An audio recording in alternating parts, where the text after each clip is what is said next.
Paper 175, The Last Temple Discourse. Shortly after 2 o'clock on this Tuesday afternoon, Jesus, accompanied by 11 apostles, Joseph of Arimathea, the 30 Greeks, and certain other disciples, arrived at the temple and began the delivery of his last address in the courts of the sacred edifice. This discourse was intended to be his last appeal to the Jewish people and the final indictment of his vehement enemies and would-be destroyers, the scribes, Pharisees, Sadducees, and the chief rulers of Israel. Throughout the forenoon, the various groups had had an opportunity to question Jesus. This afternoon, no one asked him a question. As the Master began to speak, the temple court was quiet and orderly. The money changers and the merchandisers had not dared again to enter the temple, since Jesus and the aroused multitude had driven them out the previous day. Before beginning the discourse, Jesus tenderly looked down upon this audience, which was so soon to hear his farewell public address of mercy to mankind, coupled with his last denunciation of the false teachers and the bigoted rulers of the Jews. The discourse: "This long time have I been with you, going up and down in the land, proclaiming the Father's love for the children of men. And many have seen the light, and by faith have entered into the kingdom of heaven." In connection with this teaching and preaching, the Father has done many wonderful works, even to the resurrection of the dead. Many sick and afflicted have been made whole because they believed. But all of this proclamation of truth and healing of disease has not opened the eyes of those who refuse to see light, those who are determined to reject this gospel of the kingdom.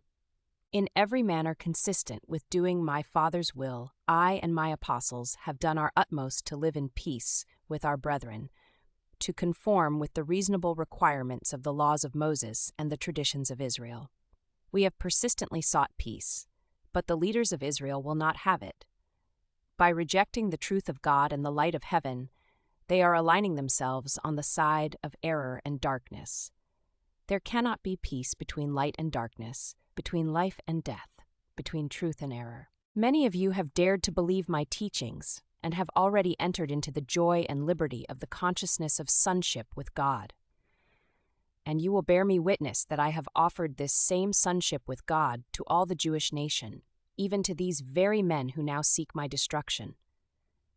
And even now would my Father receive these blinded teachers and these hypocritical leaders if they would only turn to him and accept his mercy. Even now it is not too late for this people to receive the word of heaven and to welcome the Son of Man. My Father has long dealt in mercy with this people. Generation after generation have we sent our prophets to teach and warn them, and generation after generation have they killed these heaven-sent teachers. And now do your willful high priests and stubborn rulers go right on doing this same thing. As Herod brought about the death of John, you likewise now make ready to destroy the Son of Man. As long as there is a chance that the Jews will turn to my Father and seek salvation, the God of Abraham, Isaac, and Jacob will keep his hands of mercy outstretched toward you. But when you have once filled up your cup of impenitence, and when once you have finally rejected my Father's mercy, this nation will be left to its own counsels, and it shall speedily come to an inglorious end. This people was called to become the light of the world, to show forth the spiritual glory of a God-knowing race. But you have so far departed from the fulfillment of your divine privileges that your leaders are about to commit the supreme folly of all the ages, in that they are on the verge of finally rejecting the gift of God to all men and for all ages, the revelation of the love of the Father in heaven for all his creatures on earth. And when you do once reject this revelation of God to man, the kingdom of heaven shall be given to other peoples, to those who will receive it with joy and gladness.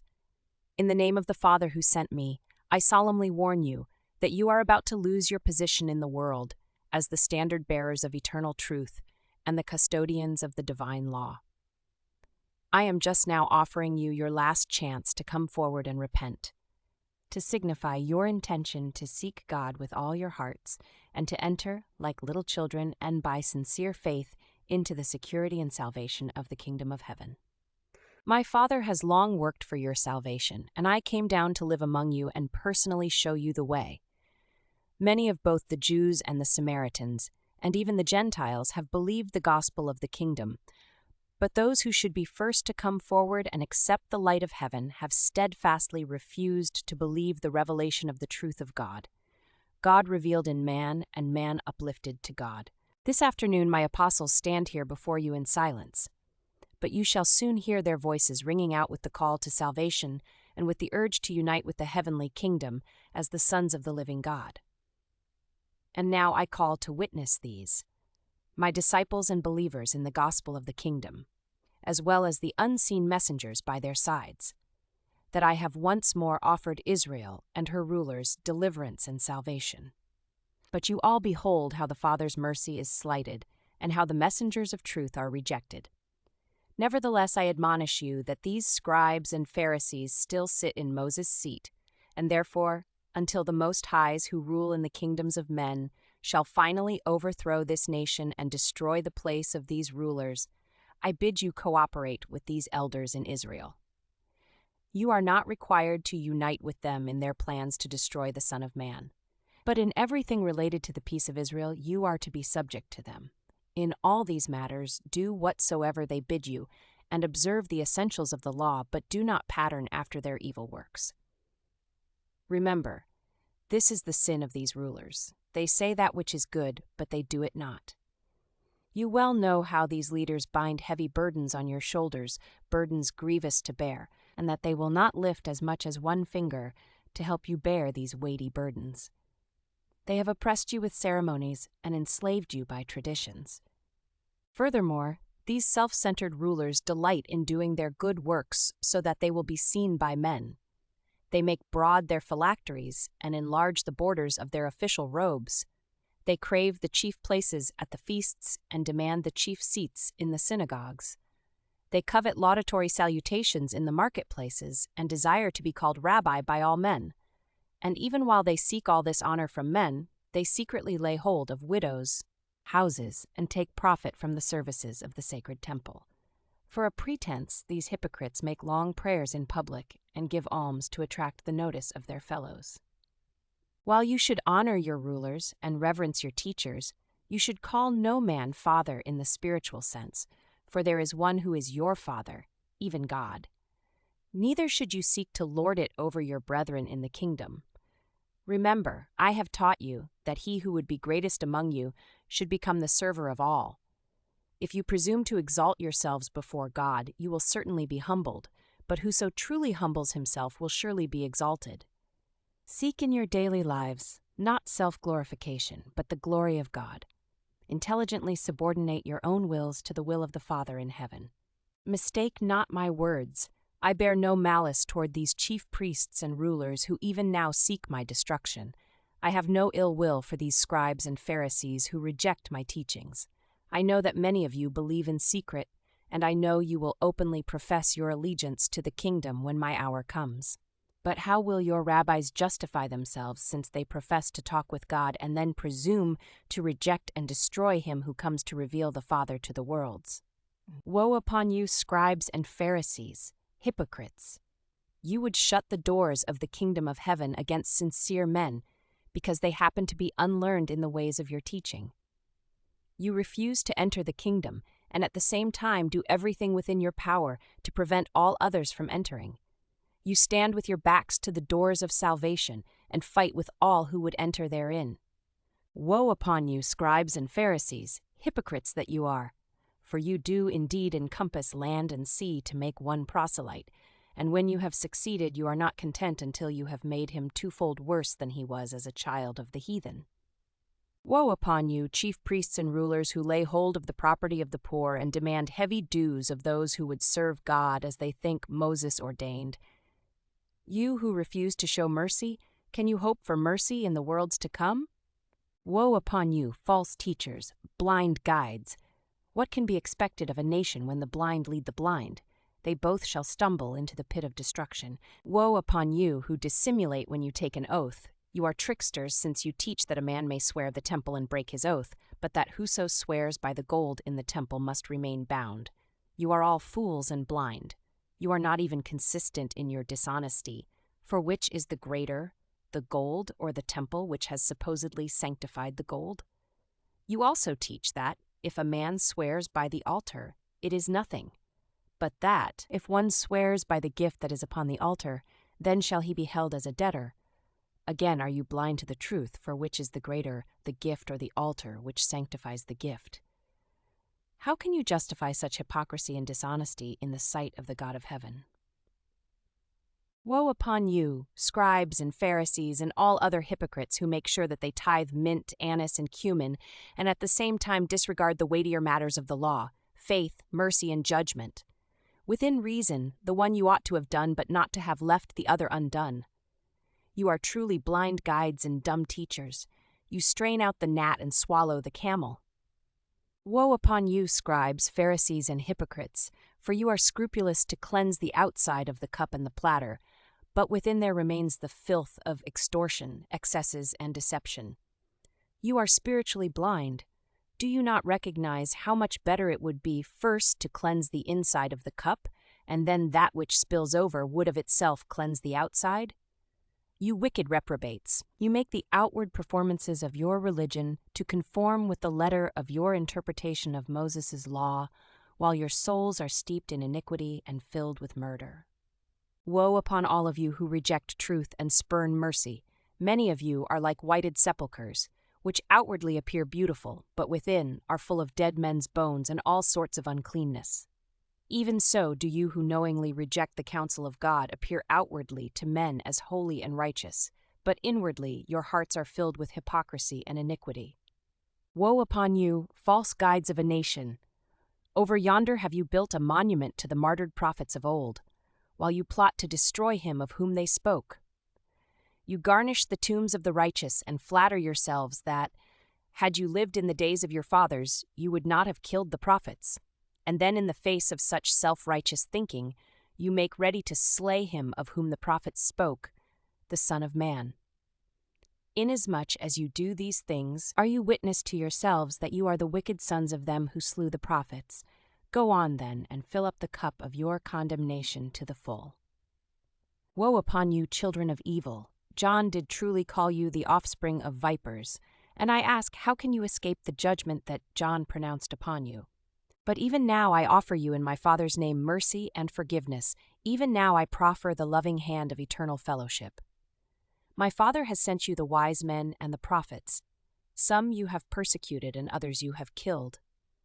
Then appeared John proclaiming the coming of the Son of Man, and him you destroyed after many had believed his teaching, and now you make ready to shed more innocent blood. Do you not comprehend that a terrible day of reckoning will come, when the judge of all the earth shall require of this people an accounting for the way they have rejected, persecuted, and destroyed these messengers of heaven? Do you not understand that you must account for all of this righteous blood, from the first prophet killed down to the times of Zechariah, who was slain between the sanctuary and the altar? And if you go on in your evil ways, this accounting may be required of this very generation.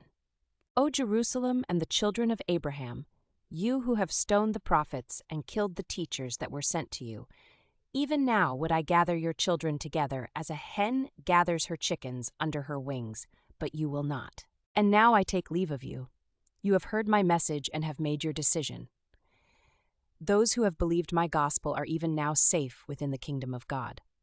To you who have chosen to reject the gift of God, I say that you will no more see me teaching in the temple. My work for you is done.